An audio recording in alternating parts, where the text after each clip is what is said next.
Bank వాళ్ళు పోయిరట కాళేశ్వరం కాడికి, అప్పులు ఇచ్చిన వాళ్ళు కాళేశ్వరం కాడికి బ్యాంకు వాళ్ళు పోయిరట.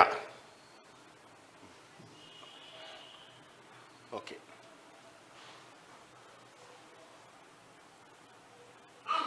ఇగో కాళేశ్వరాన్ని పరిశీలించిన బ్యాంకర్లు మోటార్లు మునగడం, పిల్లలు కుంగడంపై ఆందోళన, లోన్ రీపేమెంట్ పై ఇంజనీర్లను ప్రశ్నించిన, అప్పులు ఇచ్చిన బ్యాంకుల చీఫ్ మేనేజర్లు, మేడిగడ్డ అన్నారం బ్యారేజీలు, కన్నెపల్లి అన్నారం పంప్ హౌజ్ల పరిశీలన.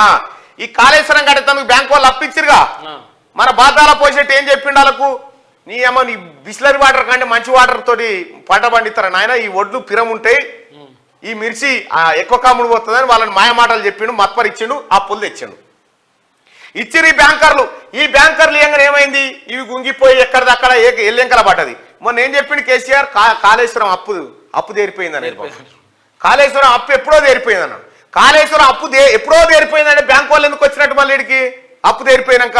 దొంగ అప్పు మళ్ళీ తెలుసుకున్నట్టు దొంగ కేసీఆర్ ఏక్ నంబర్ చోర్.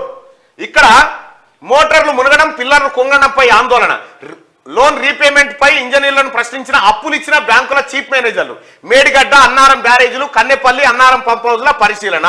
కాళేశ్వరం ప్రాజెక్టు కట్టడానికి వేల కోట్ల రూపాయల అప్పులు ఇచ్చిన బ్యాంకర్లలో గుబులు మొదలైంది. మేడిగడ్డ బ్యారేజీ పిల్లలు కుంగడం, మీకు తెలియదు బ్యాంకులకు, మీకు తెలియదు కేసీఆర్ ఎసుంచోడు గత చరిత్రకు పోతే తెలుస్తుంది. కేసీఆర్ గతంలో పిఎట్ కారు కొన్నాడు, ఎమ్మెల్యేగా ఉన్నప్పుడు, సిద్దిపేట ఎమ్మెల్యేగా ఉన్నప్పుడు పిఎట్ కారు కొన్నాడు. ఏడా నాగార్జున గ్రామీణ బ్యాంకులో అప్పు తెచ్చుకున్నాడు. ఈఎంఐ కట్టలేక, ఈఎంఐ కట్టక వాళ్ళని బ్యాంకు వాళ్ళని సతాయించి ఆఖరికి పిఎట్ కారు తీసుకొచ్చి గడ్యాంలో దాచిపెట్టిండు. అటువంటి పర్ఫార్మెన్స్ ఉన్న కేసీఆర్ కు మీరు అప్పులు ఇచ్చి ఉంటుంది. ఇప్పుడు ఎవరు కట్టాలి సొమ్ము? కేసీఆర్ కడతాడు అనుకుంటారా? ఇగో అట్లా మన రాష్ట్ర ఆర్థిక పరిస్థితి కూడా ఇలా ఇండియాలో మనం నంబర్ 1 అయినాం తలసరి ఆదాయంలో. ఊరికే ఓలే ఈ వ్యవసాయంలో పెట్టిన పెట్టుబడి కూడా మన రిటర్న్ వచ్చింది, మళ్ళీ రిటర్న్ వస్తూనే ఉన్నది.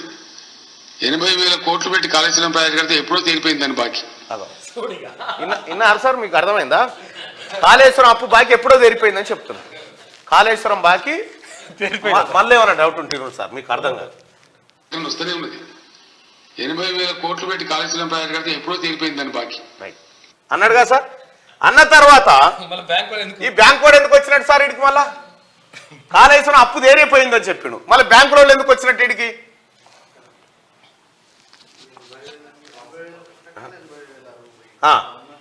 కాళేశ్వరం అప్పే తీరిపోయిందని చెప్పిండు, మళ్ళీ ఈ బ్యాంకుల వాళ్ళు ఎందుకు వచ్చిరు?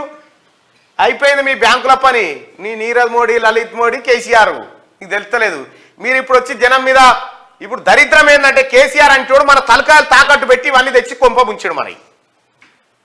మన తలకాయలే తాకట్టు పెట్టింది కేసీఆర్. ఏం పోలే మందియే పిత్తులు, మందియే కత్తులు. మన తలకాయలు ఎవరు కడతారు రప్పంటే వీళ్ళు కడతారని చూపించిండు.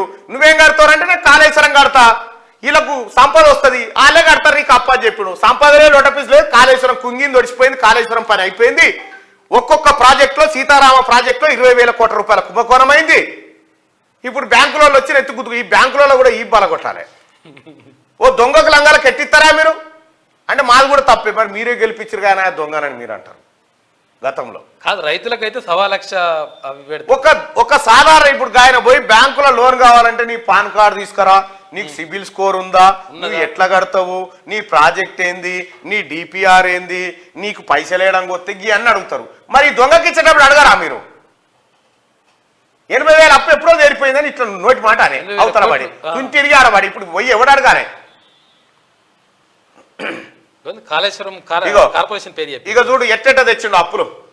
రాష్ట్రంలో గత సర్కార్ చేపట్టిన కాళేశ్వరం ప్రాజెక్టుపై 93,872 కోట్లు ఖర్చు చేశారు. వీటిలో 32,206 కోట్లు రాష్ట్ర ప్రభుత్వ వాటా కాగా మిగిలిన 61,655 కోట్లను Kaleshwaram irrigation project corporation limited పేరిట వివిధ బ్యాంకుల్లో అప్పులుగా తీసుకొచ్చి ఖర్చు పెట్టారు. వడ్డీ అసలు కలిపి ఏడాదికి 14,462 కోట్ల రూపాయలు లోన్ రీపేమెంట్, ఈఎంఐ చెల్లించాల్సి ఉంది. రాష్ట్రంలో సర్కార్ మారడం, మేడిగడ్డ బ్యారేజ్ కుంగడం, పంప్ హౌజులు నీట మునగడం వంటి వరుస సంఘటనల నేపథ్యంలో అప్పులిచ్చిన బ్యాంకర్లలో ఆందోళన మొదలైంది. మీడియాలో వచ్చిన కథనాలు చూసి క్షేత్రస్థాయి పర్యటనకు ఇచ్చేశారు.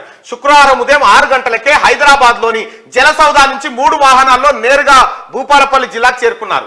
Union bank GM Krishnan, AGM Mallikarjun Reddy, Punjab national bank AGM Lakshminarayana, Canara bank DGM Ashok Kumar, additional chief manager Raghuram Rayalu, Indian bank DGM Vikas Mahas, assistant manager R Ilango Velayutham, Punjab and Sindh bank manager Hitesh Sharma, bank of Baroda chief manager Raghavendra Pal, senior manager Vivek link one project ను పరిశీలించారు. వీరి వెంట Kaleshwaram irrigation project corporation limited సిఎఫ్ఓజీ LB Shastri ఉన్నారు. బ్యాంకర్లు పరిశీలించారు గోప్యంగా.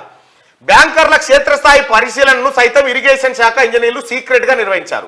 విశ్వసనీయ వర్గాల సమాచారం ప్రకారం మధ్యాహ్నం 12 గంటలకు బ్యాంకర్ల బృందం మేడిగడ్డకు చేరుకొని అక్కడ కుంగిన పిల్లలను పరిశీలించారు. అనంతరం Kannepalli pump house, Annaram barrage, Annaram pump హౌజ్లను కూడా పరిశీలించారు. మీడియాకు ఎలాంటి చిన్న క్లూ ఇవ్వొద్దని Mancherial chief engineering chief Venkateswarlu local ఇంజనీర్లను హెచ్చరించినట్టుగా తెలుస్తుందట. దాగుతాది. ఇప్పుడు ఈ బ్యాంకర్లు పోయి అయ్యో అని ఇప్పుడు నెత్తి గుద్దుకుంటున్నాడా? ఇప్పుడు మరి ఇచ్చేటప్పుడన్నా మమ్మల్ని అడిగినవా? ఇక మీ వాడు వచ్చినా అప్పుకొచ్చిండా వీనికి అన్నా వద్దా అంటే మేము చెప్పుదాం కదా. అది చెప్పకపోతే ఇత్తిరి. ఇప్పుడు కేసీఆర్ ఆస్తులు జప్తు చేసుకోరు. అందుకోసమే కేసీఆర్ ఆస్తులు జప్తు చేయాలి, వీళ్ళ పాస్పోర్ట్లు జప్తు చేయాలి. ఈ సంపద అంతా తిన్నది కేసీఆర్ కుటుంబమే కాబట్టి రైతు బంధు పైసలు కూడా కేసీఆర్ కుటుంబమే తిన్నది కాబట్టి చెప్పుతో కొట్టాలని చెప్పిన. ఇది నేను చెప్పిన మాట. దాన్ని వక్రీకరించి కథలు చేస్తున్నారు. మీరు ఎన్ని చెప్తేనే అన్ని ఇంకా చెప్తానే ఉంటా. ఇగో ఇది కాళేశ్వరంలో కేసీఆర్ కథనయ్యా.